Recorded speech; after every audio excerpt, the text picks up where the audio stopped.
تمام تعریفیں اللہ تعالیٰ جل جلالہ کے لیے۔ درود و سلام نبی اکرم نور مجسم شفیع معظم احمد مجتبیٰ جناب حضرت محمد مصطفیٰ اعلیٰ تحیت و ثناء کی ذات والا صفات کے لیے حمد و صلات کے بعد، عزیز دوستو، بزرگوں اور بھائیوں، انسان کبھی کبھی اس طرح کرتا ہے کہ وہ اپنے لب و لہجے سے، گفتگو سے، میل ملاپ سے لوگوں کو مطمئن تو کر لیتا ہے، لیکن اس کی قلبی واردات کیا ہے، اس کے اندر تقویٰ کتنا ہے، نیکی کتنی ہے، پرہیزگاری کتنی ہے، اس سے وہ آگاہ ہوتا ہے۔ وہ بہت ساری چیزوں کو لوگوں سے چھپا تو لیتا ہے، لیکن اپنے آپ سے نہیں چھپا پاتا، اپنے رب کریم سے نہیں چھپا پاتا۔ پھر یہ ہوتا ہے کہ وہ جھوٹی تسلیوں سے اور اپنے نفس کی جھوٹی دلیلوں سے اپنے آپ کو راضی کرتے کرتے اس مقام پہ پہنچ جاتا ہے کہ وہ ٹوٹ کے بکھرنے کے قریب آ جاتا ہے۔ اسلام ایمان کی، عقیدے کی، روحانیت کی بات کرتا ہے، اور یہ ساری چیزیں انسان کے دل کے ساتھ تعلق رکھتی ہیں۔ دنیا میں بہت سارے لوگ ایسے ہیں جو کسی وجہ سے اپنا دین ظاہر نہیں کر سکے، بتا نہیں سکے، لیکن ان کے اندر ایمان تھا، تو رب کریم قیامت کے دن انہیں ایمانداروں کے ساتھ ہی کھڑا کرے گا، حالانکہ وہ بتا نہیں سکے، سکھا نہیں سکے۔ اللہ تعالیٰ انہیں ایمانداروں کے ساتھ ہی کھڑا فرمائے گا۔ تو یاد رکھنے کی بات یہ ہے، سمجھنے کی بات یہ ہے کہ اپنی قلبی واردات پر، اپنے دل پر، اپنے باطن کی کیفیات پر نظر رکھی جائے، اور جتنی کمزوریاں اور کوتاہیاں ہیں ان سے اپنے آپ کو بچایا جائے، اور بہت ساری ایسی چیزیں جو نقصان کا باعث ہیں، ہم کہہ کے اپنے آپ کو مطمئن تو کر رہے ہیں لیکن ہمارے دل کو، روح کو نقصان دے رہی ہیں، ان سے بچا جائے۔ قرآن حکیم فرقان حمید نے ارشاد فرمایا، سورہ ملک کے اندر فرمایا، وَأَسِرُّ قَوْلَكُمْ، تم کوئی بات چھپا کے کرو، اَوْ اجْهَرُوا بِهِ، یا اعلانیہ کرو۔ اگر سمجھنے کے لیے انسان کو کوئی چیز درکار ہو نا، تو میرا خیال ہے کہ یہ آیہ کریمہ کافی ہو جائے اس کے لیے۔ فرمایا وَأَسِرُّ قَوْلَكُمْ، تم کوئی بات بڑی چھپا کے کرو، اَوْ اجْهَرُوا بِهِ، یا اعلانیہ کرو، یہ سمجھ لو، اس پر غور کر لو کہ إِنَّهُ عَلِيمٌ بِذَاتِ الصُّدُورِ، رب تو دلوں کے حال جاننے والا ہے۔ تم اعلانیہ کرو یا چھپا کے کرو، وہ تو جانتا ہے، علیم بذات الصدور، وہ تو دلوں کے حال جاننے والا ہے۔ تم بے شک اونچا کرو، بے شک آہستہ بولو۔ آیت نازل کب ہوئی؟ شان نزول بھی بڑا انوکھا ہے۔ مشرکین مکہ رسول کریم صلی اللہ علیہ وسلم کے بارے میں معاذ اللہ باتیں کرتے تھے، تو حضور اللہ کے دیے ہوئے علم سے انہیں جان لیا کرتے تھے۔ ایک دن وہ باتیں کر رہے تھے، تو باتیں کرتے کرتے نا مشرکین مکہ نے عجیب بات کر دی، نادان تھے نا، جانتے نہیں تھے، عجیب بات کر دی، کہنے لگے آہستہ بولو، کہیں محمد صلی اللہ علیہ وسلم کا رب سن نہ لے، آہستہ بولو، اونچی بات نہ کرو، کہیں مصطفیٰ کریم علیہ السلام کا خدا سن نہ لے۔ تو اللہ نے آیت نازل کر دی، فرمایا نادانو وَأَسِرُّ قَوْلَكُمْ أَوْ اجْهَرُوا بِهِ، آہستہ بولو یا اونچا بولو۔ اور شارحین نے، مفسرین نے لکھا ہے نہ بھی بولو، آہستہ بولو یا اونچا بولو، یا بے شک تم کوئی بات زبان سے ادا نہ بھی کرو، إِنَّهُ عَلِيمٌ بِذَاتِ الصُّدُورِ، رب تو تمہارے دلوں کے حال جاننے والا ہے، اسے تو پتہ ہے تم نے سینے میں کیا چھپایا ہے، حسد چھپایا ہے کہ رشک چھپایا ہے، عداوت چھپائی ہے کہ محبت چھپائی ہے، اسے تو پتہ ہے، اسے خبر ہے، اس لیے کہ وہ نظر ہی تمہارے دل پہ رکھتا ہے، اسے پتہ ہے تمہارے اندر کیا ہے۔ ہم لوگوں نے نا اپنی سارے معاملات دنیا داروں سے، لوگوں سے، یاروں سے، دوستوں سے وابستہ کر لیے۔ ہمیں تعریف بھی بندوں سے چاہیے، ہمیں اچھے ہونے کا جو ڈگری ہے وہ بھی بندوں سے چاہیے. ہم بندے بڑے نیک ہیں، یہ بھی لوگ کہیں تو پھر ہم مطمئن ہیں. ہم صحیح راستے پہ چل رہے ہیں، یہ سند بھی بندوں سے چاہیے. ہر بات پر اعتماد خلق، ہر وقت لوگوں پر ہی دھیان، لوگوں پر ہی توجہ، لوگوں کے معاملات ہی ڈسکس کرنا. بھائی یہ تو تیرے ذمہ ہی نہیں. تجھے تو کہا گیا ہے کہ وَمَن يَتَوَكَّلْ عَلَى اللَّهِ، تو اپنے رب کی ذات پر بھروسہ کر، فَهُوَ حَسْبُهُ، وہ تیرے لیے دنیا میں بھی کافی ہو جائے گا، آخرت میں بھی کافی ہو جائے گا. وہ تیرے لیے کافی ہے تیرا رب رسول. تو اللہ رسول کی جانب توجہ کر. ہماری ساری معاملات بندوں کے ساتھ مطلب فلانے کو کیا مل رہا ہے، فلانا کدھر جا رہا ہے، فلانے کے پیسوں پہ میرا کتنا حق ہے، فلانا آگے نکل گیا، فلاں پیچھے رہ گیا، فلاں نے محبت سے نہیں دیکھا، فلاں نے یہ کر دیا. آپ ساتھ چھوڑیں. یہ تو ہر وقت تو ذکر آپ کو اللہ کا کرنا تھا. یا ایھا الذین آمنوا اذکروا اللہ ذکرا کثیرا وسبحوہ بکرۃ واسیلا. یہ جو آپ ہر وقت بندے کر رہے ہیں، یہ تو آپ کو حکم ہی نہیں ہے. آپ نے تو ہر وقت اللہ اللہ کرنی تھی. تو جو کام کرنے کا تھا وہ چھوڑ دیا، جو نہیں کرنا چاہیے تھا اس پہ بحث شروع کر دی. پھر دل کے اندر مد و جزر خراب ہوتے ہیں، قلبی واردات بگڑ جاتی ہے، حسد پیدا ہوتا ہے، انسان کو لالچ پیدا ہوتا ہے، انسان حریص ہو جاتا ہے، انسان لوگوں سے عداوتیں پال لیتا ہے. کبھی ایسا کام نہ کریں. شہد بڑا میٹھا ہوتا ہے. عرب کے اندر ایک درخت پایا جاتا تھا، ایلوا اس کو کہتے تھے. اس طرح ہمارے ہاں نیم نہیں ہوتی، کڑوا ترین اس کا ذائقہ ہوتا ہے.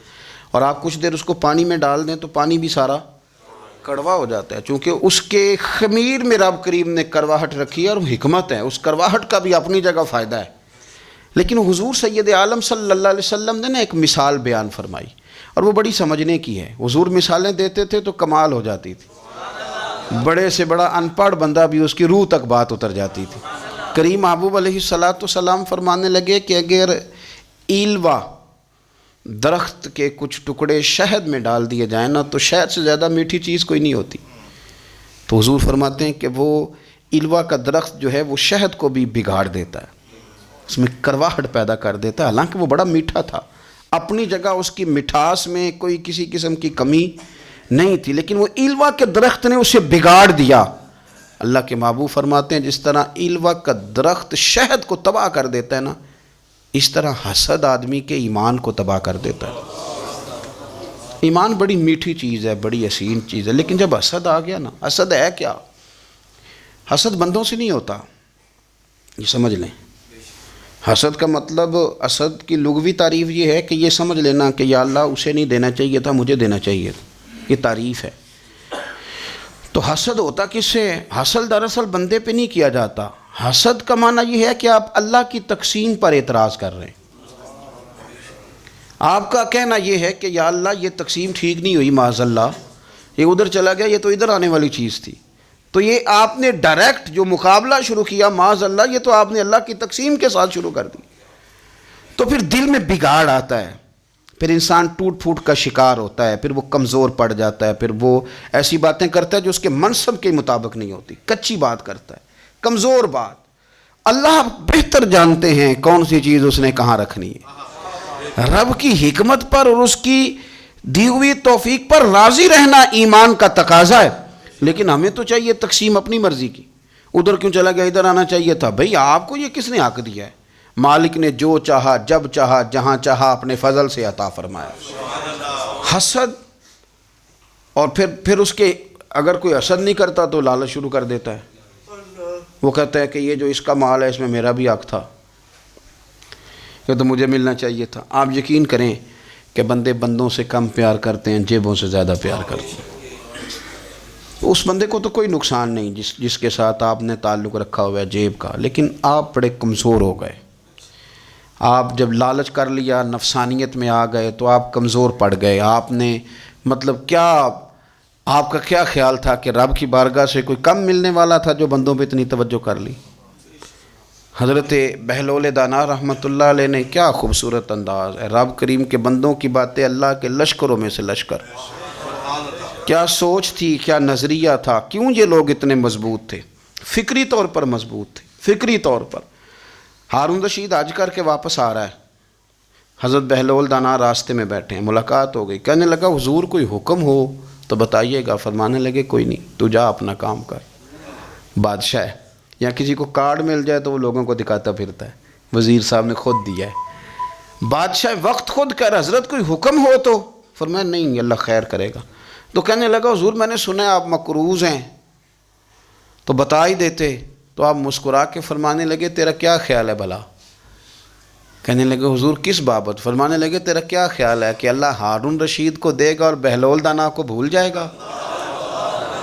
تیرا کیا خیال ہے؟ رب کریم ہارون رشید کو تو دیتا جائے گا اور بہلول دانا کو بھول جائے گا؟ بادشاہ کہتا ہے کہ میں چکرا ہی گیا کہ بھلا اس سوال کا کیا جواب ہے؟ تو میں نے کہا حضور رب تو بھولنے سے پاک ہے، وہ تو کسی کو نہیں بھولتا، اسے نہ اونگ آتی ہے نہ نیند آتی ہے۔ تو فرمانے لگے جا پھر اپنا کام کر، جب مناسب سمجھے گا تو بہلول کو بھی قرضے سے نجات عطا کاری دے گا۔ تو جا اپنی ڈیوٹی کر، وہ جب چاہے گا نا تو میرے قرضے دور۔ تو کیا سمجھتا ہے کہ تجھے یاد رکھے گا مجھے بھول جائے گا؟ یہ کیسے ہو سکتا ہے؟ او یار ادھر دیکھ میری بات سن۔ او بھائی وہ تیرا میرا رب ہے، یہ ہو سکتا ہے کہ امیروں کو دے دے اور تیرے جیسے میرے جیسے غریبوں کو وہ بھول جائے؟ یہ ہو سکتا ہے؟ تو کیوں لوگوں کی جیبوں پہ توجہ، لوگوں کی جیبوں پہ نظریں، فلانے کے پاس آ گیا تو میں رہ گیا، مطلب کس لیے؟ ہمارا رب کسی کو بھولتا نہیں ہے، کسی شخص کو وہ میرا مالک اپنے فضل سے نظر انداز نہیں کرتا، وہ سب کو نوازتا ہے، لیکن اس کی حکمت کے تقاضوں کا انتظار کرنا مسلمان کی شان ہے۔ کبھی کسی حسد میں کبھی کرنا ہو تو رشک کریں، مزہ آئے گا۔ اور یہ رشک کرنے کا رشک کا معنی کیا ہے؟ حسد کا معنی یا اللہ اسے نہیں دینا چاہیے تھا، مجھے دینا چاہیے تھا، اور رشک کا معنی یا اللہ تو نے دیا ہے، کیا بات ہے، اسے دیا تو کیا بات، اگر تو نے دیا تو مالک جچا بھی ہے، اگر تو نے دیا ہے تو نظر بھی آیا ہے، اگر تو نے دیا ہے تو پھر کیا بات ہے، کمال ہو گئی، وہ نظر آ رہا ہے۔ اور یا اللہ اسے دیا ہے تو میں بھی تیرا بندہ ہوں، اسے بھی اور دے اور مجھے بھی عطا فرما۔ یہ رشک ہے۔ رشک کا حضور نے حکم دیا ہے، نبی پاک نے رشک کا۔ ہمارا یہ مسئلہ ہے کہ ہم جو کرنے والا کام ہے وہ نہیں کرتے، رشک کریں۔ بخاری مسلم میں حدیث ہے، نبی پاک صلی اللہ علیہ وسلم نے فرمایا 2 بندوں پر رشک کرو۔ کہو کیا بات؟ رشک کرو 2 بندوں۔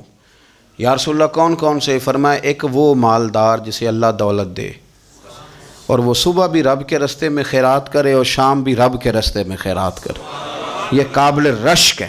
کہو تیری کیا بات ہے بھائی، کیا تجھے اللہ نے نوازا ہے، اور اس پر رشک کرو کو یا اللہ اسے اور دے تاکہ یہ تیرے بندوں پہ اور احسار کرے اور تیرے بندوں پہ سخاوت کرے، اور اللہ اس کے فعل تصدق ہمیں بھی عطا فرما۔ اور حضور فرماتے ہیں ایک مالدار پر جو صبح و شام سخاوت کرے، اور ایک اس عالم پر جسے اللہ قرآن کا علم دے، وہ صبح بھی لوگوں کو قرآن مجید کے ترجمے، تفسیریں، قرآن کے درس سکھائے، اور شام بھی لوگوں کو قرآن مجید کے درس عطا فرمائے۔ اس پر رشک کرو، کہو کیا بات ہے یار تیری، تجھے اللہ نے کتنا نوازا۔ قابل رشک لوگوں پر رشک کرو، ان کی تعریف کرو، ان کے لیے اچھے کلمات ادا کرو۔ معاشرے میں حسد پرموٹ ہوا ہے، اگر کبھی رشک پرموٹ ہوتا تو عزتیں بڑھ جاتی، محبتیں بڑھ جاتی، خلوص میں اضافہ ہوتا، لوگ ایک دوسرے کے قریب آتے۔ ہم نے کسی فضیلت والے کی فضیلت کو تسلیم کرنے سے انکار کر دیا، ہم نے کسی بڑائی والے کی بڑائی کو تسلیم کرنے سے انکار کر دیا، ہم نے حسد کیا، ہم نے لالچ کیا، ہم حریص ہوئے۔ اس کا نقصان یہ ہوا کہ لوگ ایک دوسرے کے پاس رہتے ہوئے پاس نہیں رہتے، ایک دوسرے کے ساتھ وقت گزار رہے ہوتے ہیں لیکن ان کے بارے میں رویے ان کے سخت ہوتے ہیں، لب و لہجہ تلخ ہوتا ہے۔ جب وہ کسی کے بارے میں بے لاگ تبصرہ پوچھا جائے تو غلط باتیں کرتے۔ رشک کریں، دیکھیں نا حضرت ابو بکر صدیق رضی اللہ، حضرت عمر فاروق رضی اللہ، ساری زندگی دوڑ لگی رہی۔ حضرت عمر کہتے میں نے ساری زندگی دوڑ لگائی ہے کہ ابو بکر سے آگے گزر گئے، لیکن یہ دوڑ حسد والی نہیں، یہ رشک والی۔ فرماتے میرا دل کرتا تھا کہ میں نیکیوں میں ابو بکر سے آگے گزر جاؤں، حضور کے عشق میں ابو بکر سے آگے گزر جاؤں، نبی پاک علیہ السلام کی اولاد کی محبت میں ابو بکر سے آگے گزر جاؤں، میں خیر کے کاموں میں آگے گزروں۔ کہتے میرا ساری زندگی رشک کا رشتہ رہا۔ یہ رشتہ شاندار ہے، اس پر عمل کریں، اس پر توجہ کریں۔ بجائے اس کے کہ یہ کہنا کہ استاد جی کا فلانے سے زیادہ پیار ہے، پیار کی وجوہات تلاش کر. مرشد فلانے پہ نظر رکھتے ہیں تو میرے بھائی وہ نوٹوں کی وجہ سے نظر نہیں رکھتے، تو وجہ تو تلاش کرنا، وجہ کیا ہے. تو اپنے آپ کو اس طرح کا بنا، تو اس طرح کی کیفیات پیدا کر اپنے اندر. ہم کیا کرتے ہیں کہ رشک کرنے کی بجائے حسد کرتے ہیں. حسد نہیں کریں، اپنے آپ کو سنواریں، وہ رشک کی وجہ سے آپ سنوار سکتے ہیں. نبی پاک علیہ السلام کی پیاری زوجہ ام المومنین سیدہ عائشہ صدیقہ، بڑی شان ہے اس خاتون کی، بڑی عظمت ہے ان راہوں کے صدقے جن رستوں سے سیدہ پاک کی سواریاں گزرا کرتی ہیں. کیا درجہ اللہ نے دیا ہے سیدہ عائشہ صدیقہ کو. کہتی ہیں حضور کا وصال میری گود میں ہوا ہے. اور مولا علی شیر خدا فرماتے ہیں میں نے حضور کو سب سے زیادہ عائشہ صدیقہ سے پیار کرتے ہوئے دیکھا. اور عائشہ صدیقہ رضی اللہ تعالیٰ عنہ فرماتی ہیں میں نے حضور کو سب سے زیادہ فاطمہ الزہرا سے پیار کرتے دیکھا. یہ الگ ماحول ہے ان کا آپس میں. تو حضرت عائشہ صدیقہ اتنا بڑا مقام، لیکن وہ فرماتی ہیں میں نے ساری زندگی سیدہ خدیجۃ الکبریٰ پہ رشک کیا. میں نے کہا کیا بات تھی اس خاتون کی جو وصال کر گئیں، لیکن شاید کو دن خالی جاتا ہو کہ مدینے والے ان کی وفاؤں کا ذکر نہ کرتے. شاید کوئی خالی دن جاتا. کہتی ہے میں نے اتنا قابل رشک ماحول نہیں دیکھا. ایک دن حضور گھر میں گوشت لائے اور مجھ سے فرمایا عائشہ گوشت پکاؤ. تو میں اسے صاف کرنے لگی تو حضور فرمانے لگے شوربہ ذرا زیادہ کرنا. تو میں نے عرض کی حضور کیا کچھ مہمان آئیں گے گھر میں؟ تو فرمایا نہیں عائشہ، مدینہ منورہ میں نا مجھے پتہ چلا ہے خدیجۃ الکبریٰ کی کچھ سہیلیاں آئی ہیں، تو شوربہ بنا، میں انہیں پہنچاؤں گا. خدیجہ کی سہیلیوں کو شوربہ زیادہ پکا ذرا. تو حضرت عائشہ صدیقہ کہتی ہے میں نے بڑے نرم لب و لہجے میں بڑی بنا سوار کے مسجع مکفہ چن کے جملے بات کی. میں نے عرض کی حضور سنا ہے وہ آپ سے 15 سال عمر میں بڑی تھیں، نکاح بھی پہلے ہو چکا تھا، اور بتاتے ہیں لوگ کہ بظاہر کوئی حسن و جمال بھی اس ماحول کا نہیں تھا. حضور اللہ نے آپ کو جوان اور خوبصورت بیویاں دی ہیں، پر میں جب بھی سنتی ہوں جناب خدیجہ کا ذکر ہی سنتی ہوں. میں نے رشک کے انداز میں کہا. کہتی میں بات کہہ کے خاموش ہو گئی، اور جب میں نے نظر اٹھا کے دیکھا تو حضور کی آنکھوں میں آنسو. نبی پاک صلی اللہ علیہ وسلم کا یہ انداز دیکھا تو میں نے کہا حضور میں رب رسول کی بارگاہ میں توبہ کرتے ہیں، اب تو رو دیے. تو حضور فرمانے لگے عائشہ یہاں جو بھی آیا ہے نا وہ سکھوں اور آسانیوں کے دنوں میں آیا ہے، اور خدیجہ میری ان دنوں کی ساتھی تھی جو میرے تکلیف کے دن تھے، میری آزمائشوں کی، میری پریشانیوں کی میری ساتھی تھی. جب لوگ مجھے تکلیف دیتے تھے میں گھر جاتا تھا تو مجھے کہتی تھی حضور آپ تو صلہ رحمی کرتے ہیں، غریبوں کا بوجھ اٹھاتے ہیں، آپ تو لوگوں کے ساتھ محبت سے پیش آتے ہیں، حضور آپ پریشان نہ ہوں، آپ کا رب آپ کو ہمیشہ عزتیں ہی عطا فرمائے گا. فرمایا وہ میری تکلیفوں کی اسے کیسے. میرے بھائی رشک کیا لوگوں نے ایک دوسرے پر، حسد نہیں کیا. ہم تو نا جی اپنی مرضی کے فیصلے کرتے کرتے پیچھے رہ گئے. ہم نے لوگوں کو پیچھے کرنے کا سوچا تھا لیکن ہم سب سے پیچھے رہ گئے. ہم نے سیاست اور سازش کی تھی کہ کچھ لوگوں کے دلوں پہ پیر رکھ کے میں اپنا قد اونچا کروں گا، کچھ کے سینوں پہ پیر رکھ کے، لیکن ایسا نہیں ہوتا. یہ ہوتا نہیں. آپ کسی کی جگہ نہیں لے سکتے، اس لیے کہ رب نے سب کی جگہ اپنی اپنی بنائی ہوئی، سب کی جگہ. ہاں ایسا ضرور ہوتا ہے کہ کئی دفعہ نا ہم اپنے مقام کو گرا لیتے ہیں. وہ کسی نے کہا تھا کہ ایسا نہیں کہ تیری جگہ کوئی اور آ گیا، لیکن تیرا مقام بھی اب تیرا نہیں رہا. ہوتا یہ ہے کہ ہم نہ گرا لیتے ہیں اپنے آپ کو. اگر ہم رشک کا ماحول پیدا کریں، رشک کا، اور ہم کہیں کہ کیا بات ہے میں بھی سفر کروں گا، اس جانب جاؤں گا، بجائے یہ کہنا کہ فلاں آدمی بڑا آگے نکل گیا ہے، یہ کر کے نکل گیا ہے، وہ کر کے نکل گیا ہے، یہ کہنا کہ یار میں بھی رب کریم کی اس مدد کو تلاش کرتا ہوں جس کی برکت سے اللہ نے اس پر فضل فرمایا ہے. امام غزالی فرماتے ہیں 3 لوگوں میں حسد زیادہ ہوتا ہے، بغض زیادہ پیدا کر لیتے ہیں. اب چونکہ مضمون ہے تو ساری بات کھل کے ہی کرنی پڑے گی نا. فرماتے ہیں 3 لوگوں میں حسد، بڑے عہدے والوں میں حسد زیادہ ہوتا ہے. یعنی صوبائی وزیر کہتا ہے کہ حق میرا ویسے وفاقی وزیر کا تھا، اور وفاقی وزیر کہتا ہے کہ جتنا میرا تجربہ ہے نا مجھے بنایا وزیر اعظم ہی جاتا تو بات ٹھیک تھی. حسد زیادہ، بڑے عہدے والوں میں حسد. اور امام غزالی فرماتے ہیں مالداروں میں حسد زیادہ ہوتا ہے. غریب نے غریب سے کیا جلنا ہے؟ جلنے کو شے ہی کوئی نہیں، کس سے جلیں گے؟ تو غریب تو بیچارہ 4 روٹیاں ہوتی ہیں تو کہتا ہے چلو ٹھیک ہے آ جاؤ، دونوں مل کے بیٹھ جاتے ہیں۔ غریبوں کے دوست بھی غریب، امیر حسد کرتے ہیں، وہ سودے پہ سودا کرتے ہیں، وہ ایک دوسرے کی کمزوریاں بیان کرتے ہیں۔ میں نے گاہکوں کو نفع لیتے دیکھا ہے، فلانے سے مال لیتے تھے جی، اس نے بڑا تنگ کیا، تو کہتا ہے اسی طرح کا تو مجھ سے خریدا کر۔ لوگ استعمال کر جاتے ہیں، وجہ بیچ میں کیا ہوتی ہے؟ حسد، عداوت، خرابی ہوتی۔ اور تیسری بات امام غزالی نے شاید میرے لیے کہی ہے، امام غزالی فرماتے ہیں علماء میں حسد بڑا ہوتا ہے، عہدیداروں میں، مالداروں میں اور علم والے لوگوں میں۔ وہ بھی اللہ کی تقسیم پر راضی نہیں ہوتے، چونکہ وہ سمجھتے ہیں مجھے یہ لفظ آتے ہیں، میری قابلیت زیادہ ہے، میں زیادہ پڑھا لکھا ہوں، تو یہ منصب بھی میرا تھا، یہ کام بھی میرا تھا، یہ بھی میرے پاس ہونی چاہیے۔ ایسا نہیں ہوتا، یہ تو رب کریم کی عطا ہے۔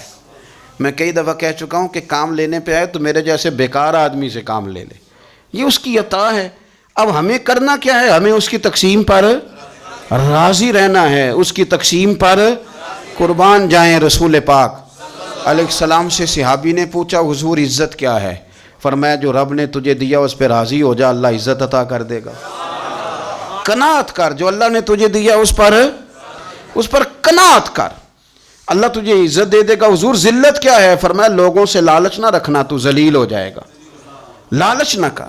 تیزی کے ساتھ پرموٹ ہوتی ہیں چیزیں، ہمیں سازش کرنی آتی ہے، ہمارا خیال ہوتا ہے کہ میں نے دوسروں کے پیسوں پہ کاروبار کرنا ہے، ہمارا خیال ہوتا ہے کہ پالٹی ڈال کے روٹی کھانی ہے، ہمارا خیال ہوتا ہے کہ کسی بندے کو کس طرح استعمال کرنا ہے۔ یاد رکھ لینا، کبھی بات نہ بھولنا، جو لوگوں کو استعمال کرنا چاہتا ہے وہ ساری زندگی استعمال ہوتا رہتا ہے۔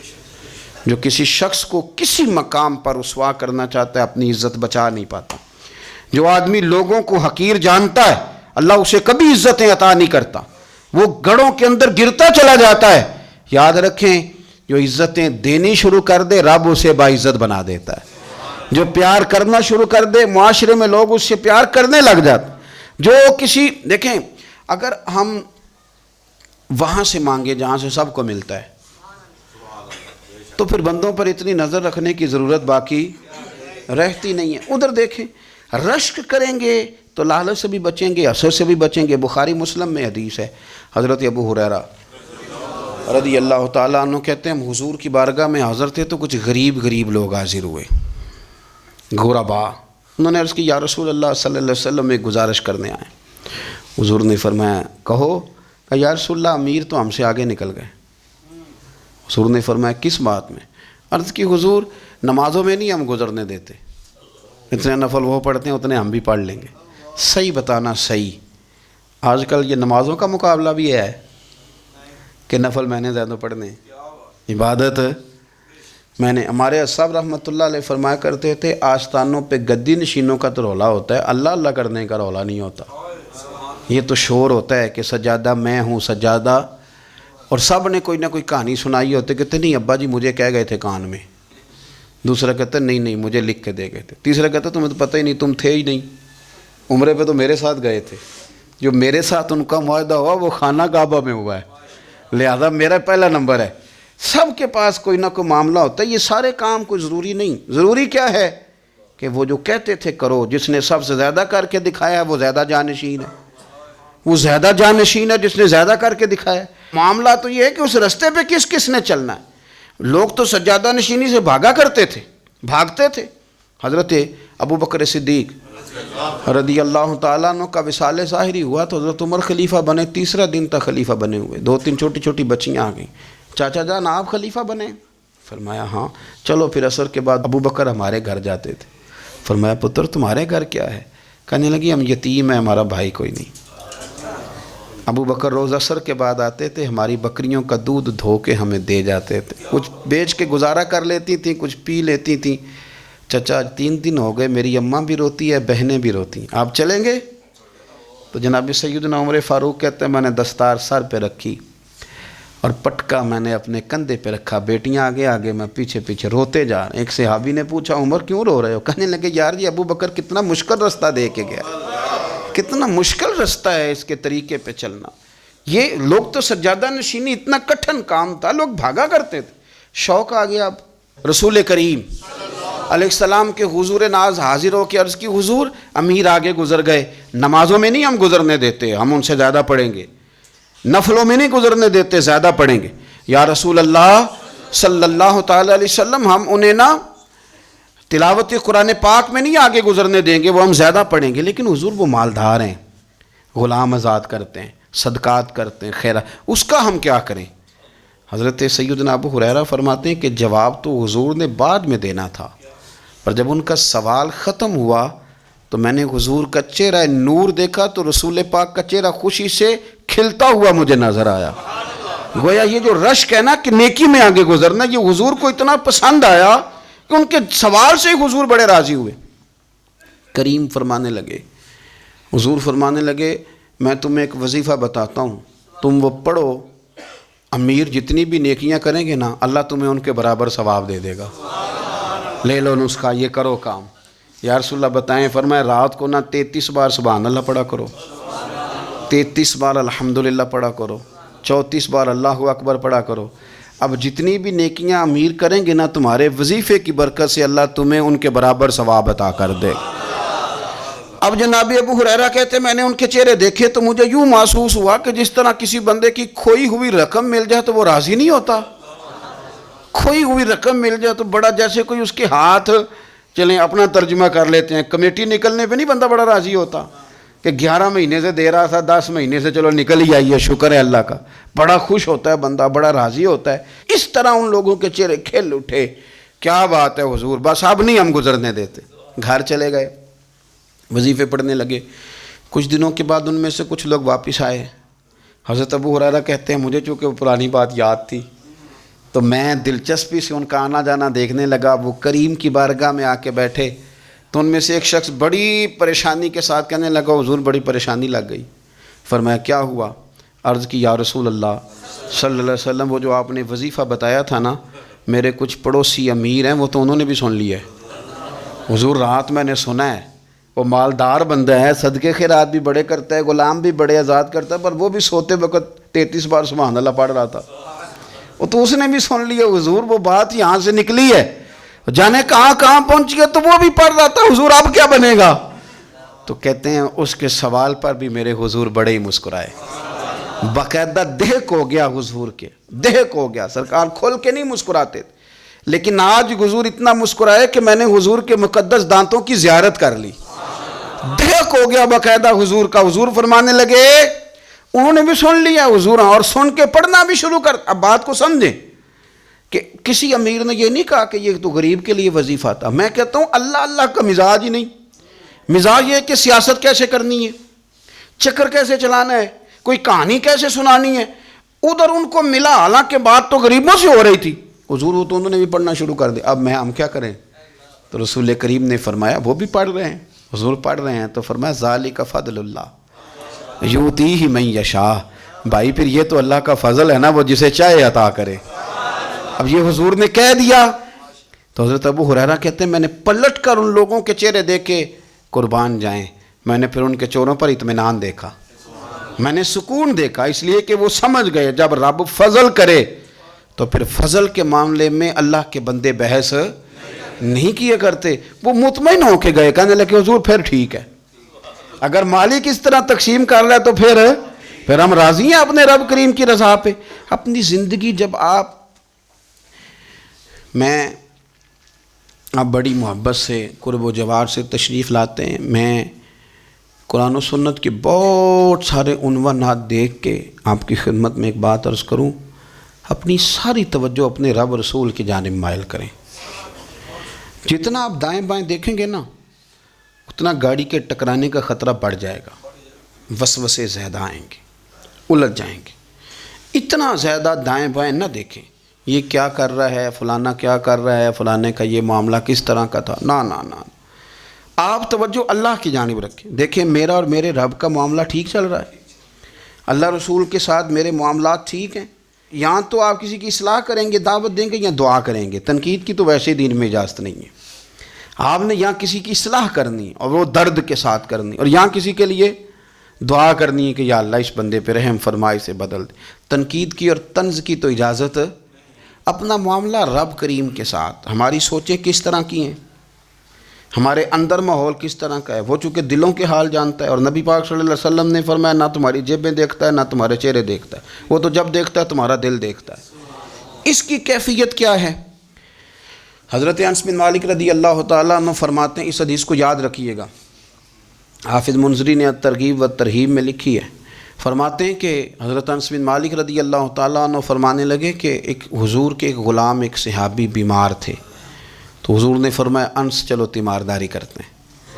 کہتے ہیں حضور کے ساتھ گئے، نبی پاک صلی اللہ علیہ وسلم پہنچے، جب ہم نے اس شخص کو دیکھا تو حضرت انس کہتے ہیں ہم پریشان ہو گئے، چونکہ ہم نے اسے بڑا صحت مند دیکھا تھا، اب وہ کمزور ہو گیا، وجود پر بہت سارا گوشت دیکھا تھا، اب ہم دیکھ رہے ہیں کہ وہ ہڈیاں ہی ہڈیاں رہ گئی ہیں، چہرہ بڑا بارونق تھا، اب کمزوری ہو گئی۔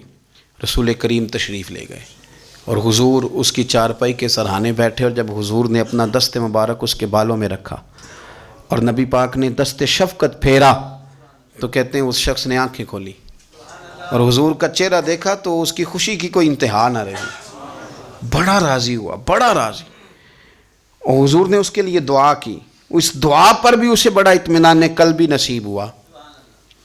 کہتے ہیں حضور اکثر تیمارداری فرماتے تھے، پر آج نہ حضور نے ایک نرالی، انوکھی اور انفرادی بات ارشاد فرمائی۔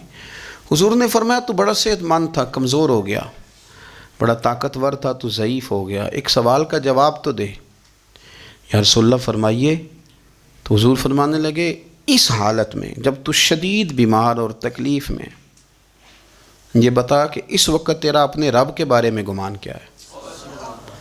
حضرت انس کہتے ہیں پہلے حضور بیماروں سے یہ سوال نہیں پوچھتے تھے، آج پوچھا، کیونکہ صحت میں لوگوں کی زبان پہ شکر ہوتا ہے اور بیماری میں شکوے ہوتے ہیں، معاذ اللہ۔ اس وقت اللہ کے بارے میں یہ سوچ حضور نے ہمیں دی ہے، ہم نے ہر وقت یہ ذہن بنانا ہے کہ یہاں رب کریم کے بارے میں کیا تصورات پل رہے ہیں، آوازیں کیا اٹھ رہی ہیں، اس وقت تیرا اللہ کے بارے میں گمان کیا ہے؟ تو جناب انس بن مالک کہتے ہیں اس نے ہمیں اشارہ کیا کہ مجھے اٹھا کے بٹھاؤ، ہم نے بٹھایا تو کہتے ہیں پھر اس نے اپنی آنکھیں کھولی اور حضور کے چہرے نور پر نظر کر کے نظر جھکا لی، عرض کرتا یا رسول اللہ میں کمزور ہوں، بیمار ہوں، تکلیف میں ہوں، اٹھ نہیں سکتا، کھا نہیں سکتا، پر حضور ابھی بھی میرے دل سے آواز یہی نکلتی ہے کہ میرا رب بڑا ہی کریم ہے، میرا اللہ بڑا ہی مہربان ہے، وہ بڑا ہی معاف کرنے والا ہے، وہ اپنے بندوں سے پیار ہی بڑا کرتا ہے۔ آپ میری بات کو سمجھیں، کیفیت کیا ہے اور الفاظ کیا ہیں؟ حضور وہ مجھ سے بڑی محبت کرتا ہے، بڑے پیار والا ہے۔ یہ لفظ کہتے کہتے آواز بھرا گئی، آنسو نکل آئے، پھر اس نے تکلیف زیادہ محسوس کی تو وہ لیٹ گیا، اور پھر اس نے حضور کے چہرے نور پہ نظر ڈالی، کلمہ پڑھا، روح ہی پرواز کر گئی۔ حضرت انس بن مالک فرماتے ہیں ہم اس کے گھر سے نکلے اور جب حضور اس کے کمرے سے باہر آئے تو رسول کریم نے پلٹ کر رک کر پھر پیچھے دیکھا اور فرمایا انس اگر کسی جنتی کی زیارت کرنی ہے تو میرے اس غلام کا چہرہ دیکھ لو۔ اس لیے کہ جن لوگوں کے نظریات رب کریم کے بارے میں اس طرح کے ہوں پھر ان کے خاتمے خیر کے ہوتے ہیں، پھر اللہ ان کے لیے جنت کے فیصلے فرماتا ہے۔ اپنے افکار میں، نظریات میں، سوچوں میں کوئی ضروری نہیں ہے کہ ہم لوگوں کو دو لفظ کہہ کے مطمئن کر لیں تو ہم خود ضمیر کے قیدی بن کے زندگی گزار دیں، یہ معاملہ ٹھیک نہیں، یہ صحیح نہیں چلتا۔ آپ اپنی قلبی واردات پر، قلبی خیالات اور تصورات پر کڑی نگرانی رکھیں گے، آپ دیکھیں گے کہ کہاں یہ مجھے خرابی کی طرف لے کر کے جا رہا ہے، کہاں یہ بدگمانیاں پیدا کر رہا ہے، کہاں یہ خرابیاں لا رہا ہے، یہ سختی پیدا کر دے گا، نفرتوں کو، لالچ کو، حسد کو، عداوت کو یہ بڑھا دے گا۔ آپ اپنے معاملات پر اپنے دل کو ہمیشہ حاضر رکھیں، اللہ اپنے محبوب کا صدقہ فضل کرے، وہ مقلب القلوب ہے تو وہ ہمارے دلوں کو اپنی طرف پھیر دے۔ آخر دعوانا ان الحمد للہ رب العالمین۔